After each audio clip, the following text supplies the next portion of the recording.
बेले के फल का गुर्दा, बेल का जो फल होता है, बेलपत्री का फल, उसका जैसे गुर्दा, उसके अंदर का जो भाग होता है बेल का, वो गुर्दा।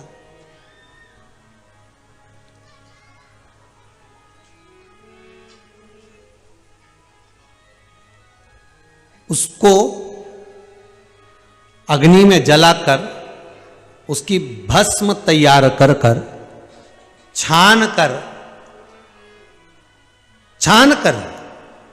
जब जब आपके यहां विद्वान ब्राह्मण शिव जी का अभिषेक कराते हैं, पूजन कराते हैं, तो उसमें लिखते हैं पूजन के साहित्य में बेलपत्री, धतूरा, दुर्वा, ये उसमें नीचे लिखेंगे भस्म। लिखते कि नहीं लिखते? लिखते हैं ना, भस्म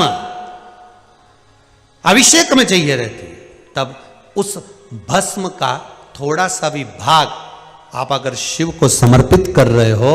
तो ये जान लें कि शंकर मनवांछित फल प्रदान कर रहे हैं, शिव फल प्रदान कर रहे हैं।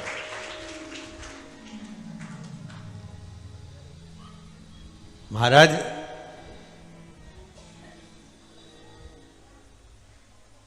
बेलपत्री के वृक्ष के नीचे बैठकर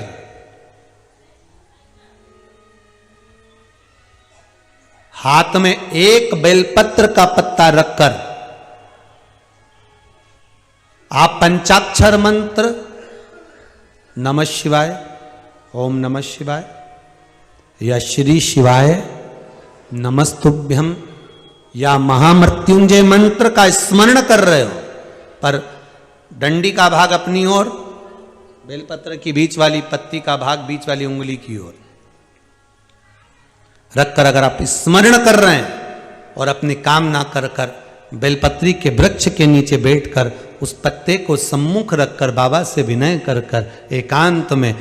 उस बेलपत्री के वृक्ष की छांव में, बेलपत्री के वृक्ष की छांव आप कामना कर कर उस पत्ते को शंकर भगवान के ऊपर समर्पित कर रहे हैं, तो ये जान कर रखें कि पार्वती और शिव का मिलन करवा रहे हैं और अपनी मनवांछित फल कामना पूर्ण करवा रहे हैं। क्योंकि शिव और पार्वती का जब मिलन होता है, शंकर पार्वती जब एक दूसरे के सम्मुख में होते हैं, शिव और पार्वती जब एक दूसरे के सामने अपने बच्चों के कारण एक दूसरे के सम्मुख में आते हैं, तो उनके चेहरे पर प्रसन्नता का भाव आ जाता। वो फल, मनवांचित फल की कामना आप जिस कामना के लिए कर रहे हैं, विवाह के लिए, नौकरी के लिए, सर्विस के लिए, व्यापार के लिए, रोग मुक्ति के लिए, आप जिस कामना से कर रहे हो, बस उससे कह कर, कभी सोमवार का दिन हो, क्योंकि शंकर जी को सोम प्रिय है,